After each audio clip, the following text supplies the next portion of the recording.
Welcome, everyone, to our program, Every Church, a Peace Church.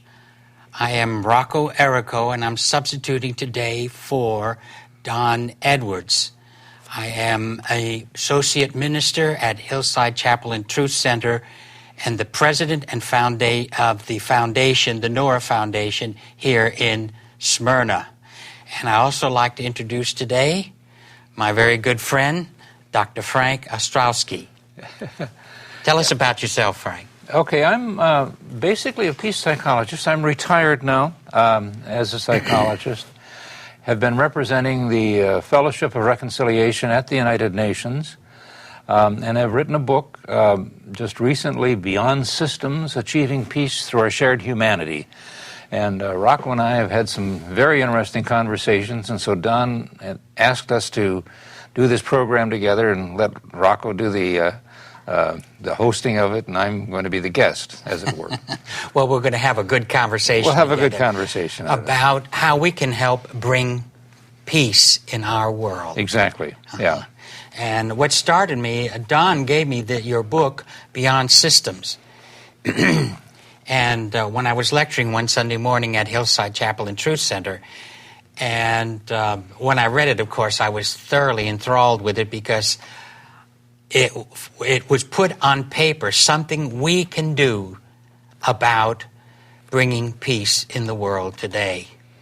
And this is our discussion, even though I approach it from a biblical angle and you approach it from another angle, we're still saying the same thing, and that's what I'd like for us to get into. And to start it off, our conversation, I was particularly interested in a quote you have here in your book on page 69, and it's a quote from Martin Luther King. And I think this is a good way to start our conversation. Quote, "Our loyalties must transcend our race, our tribe, our class, and our nation. And this means we must develop a world perspective." That is Martin Luther King that you quote. I add a little more to this, and I just said, yes, and we must recognize what is common to all of us, and that is our humanity and not just our race, politics, or religion. Yeah, the basic premise of my book is that it is our humanity that is common to all of us, not our religion, we certainly know that, not our gender, not our race, not our politics, certainly not our militaristic ideas or our strange beliefs that we have in how things ought to be, but that when we are born into various systems. These systems are ones of gender, of politics, of race, and so on and so forth. They're taught to us. They're taught to us by the school, by the church, by our families, by the society at large. And they are ingrained in us. They are ingrained in us by three particular drivers. The drivers of obedience, of conformity, and of loyalty. And all of these things become so much a part of our way of thinking, our way of being, that to depart from any of them is to be looked at almost as being treasonous. And the stage gets set for conflict and for war. It doesn't necessarily have to follow, but that's what the top of our conversation is going to be, that we do have a choice. Yes, we do. We always have a choice. And I think what you just said there about especially loyalty, that is a problem, because the minute you speak something different from what we've been programmed with, or as I say, enculturated. In other words, our culture embraces religion, government, politics, all of this. And then anytime we deviate from that whatsoever, we are considered treasonous. Yes. You know? And I think this is a big problem that we often have, is how then do we go beyond what we've been programmed with? It takes an awful lot of courage, doesn't it, huh? Let's face it. If you once say that, no, I am not going to hate this other person who happens to be of a different color, of a different religion, a different gender even, or whatever it might be, or that has said something that I don't like. If you don't hate them, then somehow there's something wrong with you, because if we belong to this tribe, whatever this tribe might be, then we are supposed to do it according to them. But if we are going to go beyond that, it takes an enormous amount of courage, and it isn't something that you can expect from the faint-hearted. But I think what we're talking about here too, whether we talk religion or not, but this was the message of Jesus as I see it, the essential message of Jesus, that we are not. It was said to you of old, such and such and such, but I say to you, that, in other words, just because it was said long ago doesn't mean that you have to follow it. What you have to finally find is this thing inside. Another quote I have in the book somewhere, and I couldn't quote it word for word, but it's the Buddha saying, it doesn't make any difference who said it, where it said it, even if I said it. If it doesn't conform to what is inside of you, then reject it. There's something I remember reading about the Buddha. He says, if you meet the Buddha on the road, kill him. Yeah, right. That's an old statement, right. Yeah. In other words, when the past is still functioning, today, that keeps me separated from you as another human being, this is what it means. If a religious thought or anything that I've held sacred stands in the way from having a good communication with you, a healthy one is what I mean. Yeah. Not necessarily everyone has to agree on everything that's being said. As Martin Luther King said, we must transcend. And I think that's the challenge. The challenge is the ability to rise above what we call the norm or the culture that we have made sacred. Yes. You see. And actually what religion does is help make sacred the cultural ideas and notions. Yes. It helps confirm that, which keeps us from really me discovering that you are my brother or you are my sister. Yes. Because you are of another religion, another culture, another belief system. And to transcend that is the challenge. This was the challenge in Jesus' teachings. When he said, which no one really likes to quote, is love your enemies. Boy, no one, yeah. Because that means I have to transcend my hatred. How can I love an enemy if I'm hating my enemy? And of course people say, oh, you can't do that because your enemy will kill you. We see that's what Jesus had to face. This is what made him so distinct and so outstanding, is that in his teaching, and he also demonstrated it. Yes. He refused to have anyone as an enemy. Even on the cross, and I don't care what the scholars say, whether he said it or not, he said, forgive them, for they know not what they do. Whether Jesus said that or not, it has the essence of some of his ideas behind it, you see. In other words, don't make an enemy. Jesus refused to even recognize people who were involved in his crucifixion. He refused to see them as enemies. Everyone. And his entire emphasis was on love one another and love your enemies. Because the only way we can stop hatred is the only remedy and the only antidote to hatred is love. And love doesn't mean sentimentality. No. Love is an intelligent challenge to the human heart and mind to transcend what I normally would use to buttress my hatred, prejudice, and bigotry. Exactly. Yeah, it's interesting, that it isn't just Jesus either. When you look at Gandhi, what did Gandhi do? He demonstrated that. Yeah, rather than hating the British, he opposed them because they were doing something unjust, but he didn't hate them. No. And he ended up, of course, he gave his life, but his life wasn't taken by the British, it was taken by somebody else. And, you know, he probably wasn't perfect either.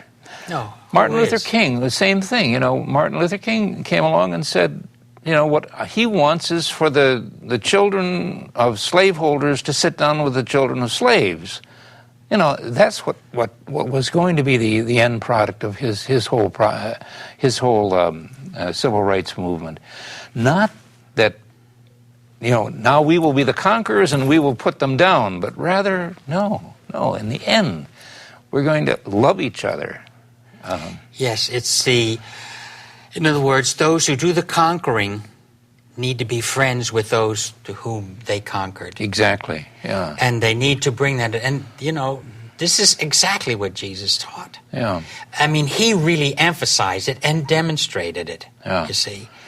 And also, as you mentioned, Gandhi, but because he was working for his India. Mm-hmm. He was working for India. Mm-hmm. And what we have to realize today is we moved beyond just nationalism. Mm-hmm. We've moved beyond that. Mm-hmm. We've got to realize all the families of the earth. Mm-hmm. And, you know, this is a blessing in the book of Genesis, where when God calls Abraham out, and he says to Abraham, leave your kindred, leave all this, and he says, and through you shall all the families of the earth be blessed. Means all nations. But notice what he had to do. He had to leave kindred. He had to leave the place of his nativity. And all this, you can see what this means metaphysically. It means we too must depart from our nativity, from our family. I'm not speaking literally. I'm speaking inwardly, psychologically, spiritually. Yeah. And transcend it in order to have peace, you see. Because how can we get along with each other if I'm constantly identifying my being with my belief system? You know, in other words, I am saved and you're not. So you're on your way to hell because you don't believe the way I believe. Therefore, I have a right to separate myself from you. Now, what I'm saying is, I have a right to believe what I want to believe. But if that belief separates me from another human being and I identify myself, my being, with that, then I cannot see you as a brother. I cannot see you as a sister. I cannot see you as part of the family. I see you on the outside and not a part of me. Where the rubber meets the road, of course, is that okay, so I'm enlightened this way and I live this way and the other guy isn't. Right. You know. Okay, well, what do I do with him? You know, do I convert him? Yes. Do I kill him? No, convert. Well, I convert him, huh? But I don't convert him by force or by the only conversion that ever is possible is by loving him. You know? Exactly. Yeah. And if he converts, fine. If he kills me, well, that's the way it goes. But and that's a hard message, but it's the only one in the end that is ever going to get any kind of peace in this world. You know, and one thing I point out in my book is that, you know, okay, so that seems like a pretty crazy thing, doesn't it?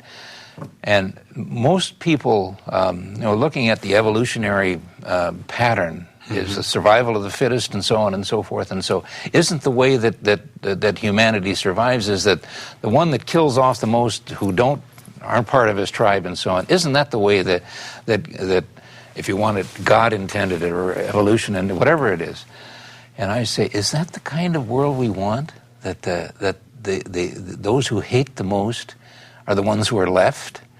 Or as we say, the survival of the fittest, the strongest, the mightiest. Yeah. It's not that. It's the survival of those who love. Right. This is what we're aiming for. And this is the only way we'll have peace. We cannot find peace in trying to find oneness in religion, in political ideology, in any of that. It doesn't work because belief systems are different. Exactly. So I have to see something else. Where is our commonality? Exactly. Our commonality is in our humanity. Do we not all thirst? Do we not all want love?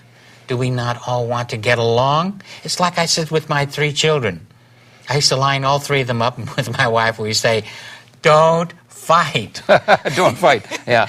And they this listen is your to brother, Christ. this is your sister, you know. But they still fight. Yeah. Of course. Yeah, that's the problem. And that's why Jesus taught forgiveness, too. Yeah, exactly. Sure, that, you know, none of us are perfect. Right. That's not the way it works. What works is that, oh, I did that. Oh, you know, there's a better way. There's a better way, and I can change. I can go back and say, okay, I'm sorry, you know.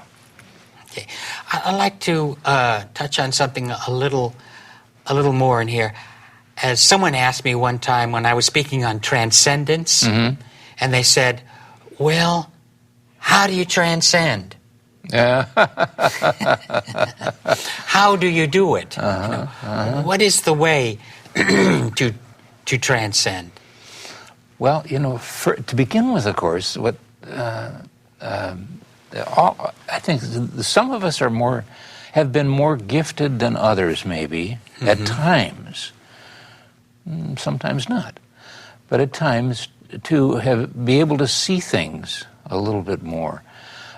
This isn't to say that, oh, I am enlightened now and I am so perfect and so on. It isn't that, but that at a particular time, you know yourself, you know, you fight with your wife or you fight with somebody, and then the other person may be in a better place and say, well, okay, but let's calm down here a little bit. And somehow you can move into a transcendent place there. It's the same way, though, on a bigger scale. It doesn't make any difference if it's just one-on-one or nations. For instance, like, I keep thinking of 9/11. I was at the United Nations the day that this thing happened. And, you know, I was walking across the 59th Street Bridge afterwards to get back to where I was staying, and I looked back and I saw all this smoke rising and all that, and I thought to myself, you know, what's going on here is that there's something that these people who did this, I said to myself, I feel very sorry for the people who died here, and for the firemen and the policemen and all those, and we knew about all that stuff already then. But I felt also sorry for the perpetrators, for these men who died with all this hatred in their heart, because that's a terrible thing to live with. And then what I was afraid of is the very thing that happened, that all we could do was then to respond with the same kind of hatred and go and kill them. And I'm saying to myself, there has to be a better way. Can't humanity find this? And it could have. We chose not to. Instead, we chose to bomb. And, you know, it spread from Afghanistan to Iraq, and, you know, and we're bombing everybody. And you know, in other words, if we had at that moment decided what we're going to try to do is to figure this thing out and to come to some kind of a understanding that what is going on, and is there something we can do about it, the whole world would have been in a much better place today than it is. But we didn't. And that's the history of humanity in so many areas, I think. No matter where you look. I see the challenges, what you were mentioning. I'm going to quote a scripture here. A soft answer turns away wrath. Yeah. See, yeah. That's part of the work in transcendence. You have to deal with yourself. Even though I may be in an argument with you or in a disagreement with you, how can I transcend it? I'm not talking about agreement, finding a place of agreement, but finding a place how I can still fellowship with you. Yes. And still be different. Yeah, because you're going to be different. Right. Yeah. That's the problem. Yeah. And this is the challenge. It then, is. of course, Jesus used in illustration, too. He says, if someone strikes you on one side of the cheek, turn and give him the other. Now, of course, people have made a big to-do about that statement of Jesus. Like, how is that possible? Because the normal reaction is, you kick me in the shins, I punch you in the stomach. Then you give it to me in the face, and then I hit you over the head. Yeah, yeah. That is reaction. See, reaction to something, rather than stopping immediately Jesus wasn't speaking literally there anyway. Those are figures of speech that Eastern people use. Turn the other cheek is the same thing as a soft answer turns away wrath. Exactly. But people make it so literal. You know, they think, oh, Jesus was saying lie down and let people walk all over you. No. It means how can we walk together, not how can you walk all over me. See, and people, when we discuss things like this, people take it to the other extreme. Well, what if someone comes in and wants to do something bad to you physically? Well, you try to find a way out of it. And Jesus was not talking against self-protection. No. If you came at me with a knife and your arm is swinging down with a knife at me, I'm going to reach up to stop that arm and say, you don't have, that doesn't have to be. He's not talking about protection. He's talking about for humanity to get along with one another. And this is what religion was supposed to do. Supposed to. Yes. Is to bring this sense of family. This Abraham, that's his whole idea of the Jewish faith in the 12th chapter of Genesis. Through your seed, meaning descendants and teaching. Seed in Aramaic means literally your descendants, and it means your teaching. Shall all the families of the earth be blessed. See, but remember, Abraham had no Bible to tuck under his arm, no Quran, no temple, no church, no synagogue. He had none of these places. It just was a direct communion that he had with what we call God or spiritual forces or the inner spiritual self. You see, and he saw that. And his dreams, just think of what his dreams were. Through your seed shall all the families, and this is what religion is supposed to do, is bring this harmony between us. Which, of course, it hasn't done a good job of, obviously. No, you know why? Because we put doctrine in the place of peace. My belief system is greater than me having peace with you. There's a huge, push. There's 3 books on the New York Times bestseller list that are all written by atheists, and that's become very fashionable these days. There's Christopher Hitchens and Sam Harris and Richard Dawkins.